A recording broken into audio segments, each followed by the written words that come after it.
ทุกคนทุกคนเสือบ่ว่าเนาะเสือว่าคนลาวหลายๆคนเนาะที่ไปเฮ็ดเวียกอยู่ไทยบางคนกลับมาก็มีอาชีพเสริมบางคนก็ประสบความสำเร็จเนาะ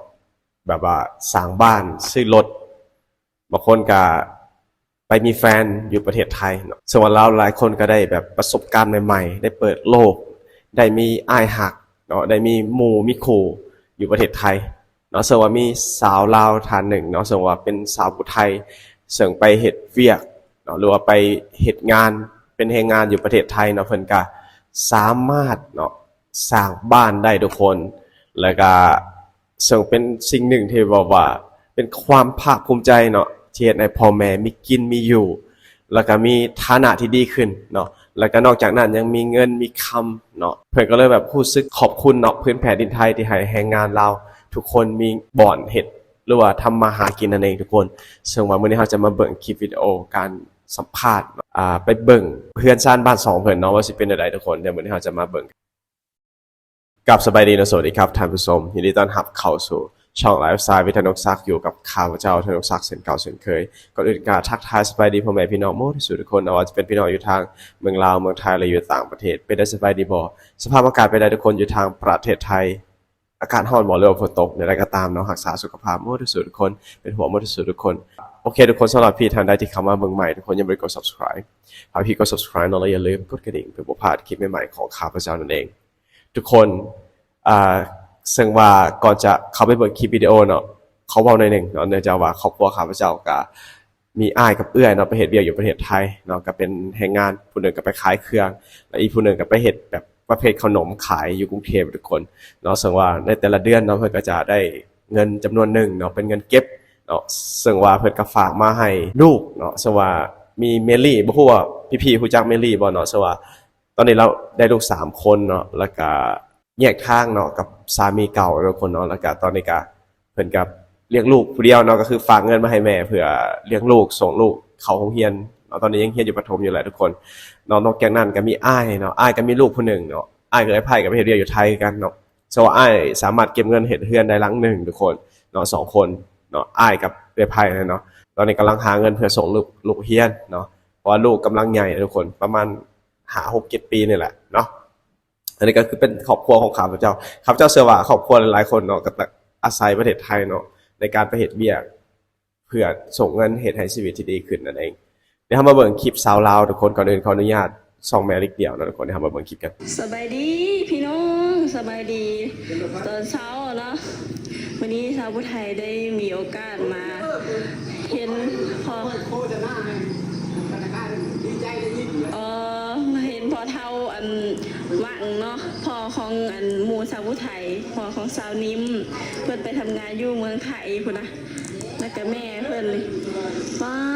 ต่อได้เงินลูกไปทำงานอยู่เมืองไทยเห็นเพื่อนไปผ้าเงินอยู่ธนาคารส่งเสริมกสิกรรมพี่น้อง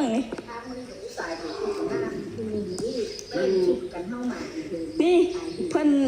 ไปผ้าเงินอยู่ธนาคารลาวนะธนาคารส่งเสริมกสิกรรมนี่เพื่อนโชคดีพี่น้องโชคดีถูกรางวัลที่3นี่เพื่อนได้รถเพิ่นได้มอเตอร์ไซค์นี่เป็นรถHonda เนาะนี่เป็นรถของไทยอย่างดีเลยนี่มูลค่าเท่าเลอพอเท่า60เป็นเงินกีบนี่65 ล้านบ่65 ล้านเป็นเงินบาทเด้แสนสามสองแสนสองแสนสองตุ๊พี่น้องมึงนี่ไปผ่านี่จักปีไปผ่าเงินนี่บางครั้งหลายปีเลยมันผ่าเงาเลยผ่าเงินผ่าเป็นปีผ่าเงินบาทนี่บอกโอ้เนี่ยมันเหลือเงินเลยเงินบาทชาวนิ่มเนาะเป็นหมู่ของชาวผู้ไทยเห็นรุ่นเดียวกันนี่ว้ามึงเนี่ยเหินเพิ่นไปได้จากน้ำพักน้ำแรงเพิ่นไปทำงานอยู่เมืองไทยได้นี่เนาะเพิ่นว่าผ่าหลายปีแล้วอะไรเพิ่นจะจับรางวัลได้นี่ปีนี้เลยเป็นปีที่โชคดีเนาะได้รถอีหยังเขาฮ้องอันนี้นะค่อยรู้จักชื่อรถนั่นเสียง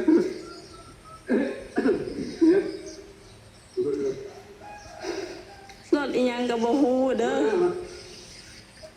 แต่ที่แน่ๆคือเป็นรถของยี่ห้อของไทย Honda Kick ฮอนด้าคิกบอก รถ Honda Click เนาะสว่าซาบุไทยเพิ่นบ่ฮู้เนาะสว่ารถยี่ห้อนี้ราคาค่อนข้างจะสูงเนาะคือเพิ่นว่าละ65ล้านปลายก็เกือบแสนโอ้แสนปลายกว่าบาททุกคนโอ้โหเนาะข้าพเจ้านักใช้เว็บร้อยเลยทุกคน เว็บร้อยนี่ก็ราคา30ปลายกว่าล้านและปัจจุบันเนี่ยทุกคนก็อยู่ประมาณ 50,000 เนาะประมาณ 50,000 แต่ว่าตอนข้าพเจ้าซื้อก็เป็นซื้อมือสองราคาค่อนข้างจะถูกหน่อยนึง อ๋อรถฮอนด้าคิกพี่น้องนี่พาตุยินดีน้ำเพิ่นเด้อคำคูณได้รถใหม่ล่างรถใหม่เนาะหูบทรงเลยเป็นของไทย ทุกคนข้าพเจ้าขอถามหน่อยหนึ่งบ่ฮู้ว่าอยู่ประเทศไทยมีคือกันบ่กรณีว่าเฮาซื้ออิหยังใหม่ๆอะนะคล้ายๆว่าซื้อรถใหม่ซื้อเครื่องใหม่มีของใหม่และคนฮู้จักเนาะเป็นญาติพี่น้องหรืออ้ายเอ้ยเขาเจ้าจะบอกว่าล่างว่าซี่นะบ่ฮู้ว่าประเพณีอยู่ไทยมีคือกันบ่ล่างในที่นี้ก็คือว่ามาจัดงานแบบน้อยๆแบบเลี้ยงฉลองอะนะแบบคล้ายๆว่าเจ้าภาพจะต้องแบบเลี้ยงแขกว่าซี่นะเขาหมายว่ามากินน้ำกินในกินขนมแบบเลี้ยงของหับของใหม่อะไรสิบ่ฮู้ว่าที่ไทยมีคือกันบ่ แม่นอยู่น้ำแม่พุ่นแหละอยู่น้ำลาวก็สงสารลาวงอนแง่ๆผู้เดียวแม่นบำอันเกี่ยวข้าวเกี่ยวน้ำเลี้ยวเวะแล้วงานปล่อยงัวปล่อยหมอแล้วพุ่นแหละยามแรงเดือน11 12ก็สิได้ไปทำงานสู้งานไม่ชะออนหมู่นี่แหละนี่มึงแน่หมู่นะสาวนิ่มนะไปทำงานอยู่เมืองไทยได้จนเฮินลังใหญ่ๆเฮ็ดเฮินกันจนเลอะแล้วก็ไปพาธนาคารอีกเนาะเงินกะจนเพิ่นนั้นโชคดีนี่คือรางวัลที่3ได้รถ Honda Kick ของไทยอย่างดีเลยเป็นมูลค่า1,230,000 บาทพุดเด้พี่น้องนี่มาสตาร์ทเบิ่งดูซื้อ รถนี้ เขาเฮ็ดครบเพิ่นล่ะเด้ รถนี้เป็นของไทยอย่างดีเนาะอ๋อ มาแต่ไทยเรื่องไทยแล้วเอาอยู่บนรถ ข้างนี้นี่ เขาพูดถึงรถ จักนิ่ม รถมีโก้ แล้วมีโก้เขากับมีผู้ถือนะ มีผู้ถือ3คัน ป้า ที่เฮิ่มไทยเสียงฟางไทยอันนั้นคือ โอ้ยมันน้ำแต่เดียวเอาเลย เขาจังธนาคารส่งเสริมการกิจกรรมนี่ เมืองจำพร ดีเรียก จะ เพิ่ เป็น นผู้เดียว อ๋อเมืองจำพรนี่เจ้าผู้เดียวบ่คือรางวัลนะ คือรถอันนี้ รางวัลที่3เนาะป้าเสียงจักนิ่มเลยทุกคนถูกจ้างดีเลยส่งล่างเนี่ยยัง ที่ตอนได้เบอร์อีนิ่มอยู่บ้าง ได้เบอร์นิ่มนะกะได้ฮอตเฟส แล้วมันเบิ่งได้ มันเบิ่งอยู่แล้ว เบิ้งอยู่ดอกนิ่มนะถ่าย ถ่ายมันเป็น ถ่ายลง YouTube นี่สาวนิ่มเนาะก็คือลูกของพ่อเฒ่าหวังกับแม่เฒ่าวินเนาะ ได้จอนพ่อมานั่งดีนะได้เบิ่งได้ ป้าตัวยกโป้แน่สุดยอดเลย ยืนเพลงกันละแม่เจ้าก็ได้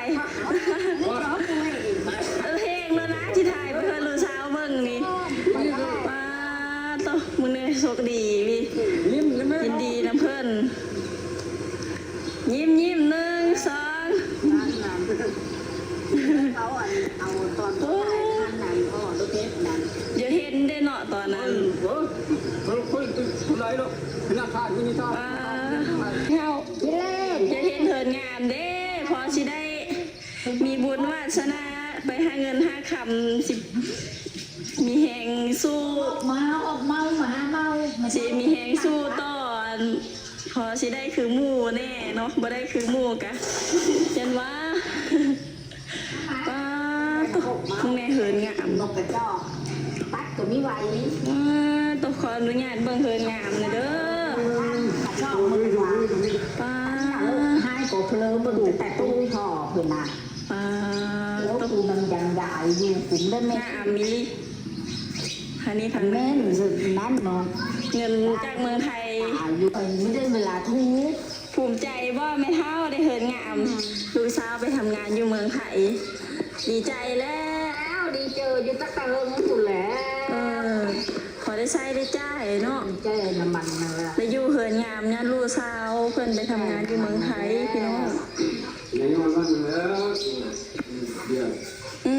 ลูกสาวกับลูกสาวอัน เดี๋ยวจะ ผู้ดีเอา โอ้ย กระคำคูณช้ำพ่อก็แขนซ้ายคอเท่านิ้วก้อยผูกทางแวนอีผูกชาวผู้ไทยรถเห็นแล้วก็มี 2 บาท แรงผลักดันเนาะ รู้สึกว่าพ่อเฒ่ากับแม่เฒ่าเนาะก็ภูมิใจนำตัวลูกที่แบบว่าได้เฮือนได้รถรถเนี่ยจะเป็นของรางวัลที่แบบว่าไปฝากเงินอยู่ธนาคารนะทุกคนแล้วก็มีคำใส่มีหยังใส่เนาะเพิ่นก็มีความภาคภูมิใจเนาะเบิ่งจากคำเว้าคำยิ้มเพิ่นเนาะ อยากไปทำงานอยู่เมืองไทยอยากไปหาเงินหาคำพอได้ให้พ่อแม่ได้ใช้บ่ได้คือหมู่ก็ได้ แต่ก็อยากได้คือหมู่อันแหละเนาะแต่แล้วแต่บุญวาสนาแล้วแต่เฮาสิเก็บออมเอาผูกนับเงินแล้วผูกป้าเฮ็ดเฮินนี่เบิดลายอยู่บ่แม่เฒ่าขอ ลูก ถาม น้อย แน่ ไง เบิด รถจักรยังไม่เจอเลยนะแต่ยังไม่ได้ ทานแค่เชิญหมูทำกันเลย 3-4แสนฮู้บ่โอ้ สร้างเรื่องมันลายชาติมันลงทาง เบิดน้ำจ้างสร้างบ่ มึดหนึ่งน้ำสร้างลายตีไปเชื่อมาไล่กับบุ้มมาเมื่อไร สร้างจ้างแพงเด้เนาะ สร้างต้องเฮ้ย โอ้แม่นแล้วเฮา ไป เฮ็ด เชื่ ไม่ อ เป็น ต้องเชื่อเขามันบ่แพ้เลยมัน เครื่องเหินเครื่องชาญไม่แพงปานเลย เจอสร้างบุรกิจตัว30,000-40,000เนาะ โอ้ ทุกคนสวัสดีข้าพเจ้าเบิ่งคลิปจบแล้วเนาะรู้สึกว่าภูมิใจดีใจแทนพ่อแม่เพิ่นเนาะที่ลูกสาวเนาะได้ฝากเงินมาให้เฮ็ดเฮือนมาให้ใช้เนาะซื้อคำซื้ออยู่ซื้อกินใช่ไหมชีวิตครอบครัวก็มีดีขึ้นเนาะย้อนว่าประเทศไทยเนาะที่ได้ให้โอกาสให้ประชาชนคนลาวเนาะได้ไปเฮ็ดเวียกอยู่พุ่นถึงว่าจะไปเป็นแรงงานเนาะแต่ว่าเงินเดือนที่ได้และฝากมาหั้นนะทุกคนมันก็จะสูงหลายกว่าถ้าเทียบกับเฮ็ดอยู่ประเทศลาวสินะใดๆก็ตามเนาะทุกคนก็ก่อนอื่นก็ขอบคุณคนไทยเนาะข้าพเจ้าครอบครัวข้าพเจ้าคือกันเนาะไปเฮ็ดเวียกอยู่ไทยคือกันโอเคเนาะทุกคนสำหรับคลิปเฮาจบถ้าทุกคนมักก็ฝากกดไลค์กดแชร์ Subscribe สบายดี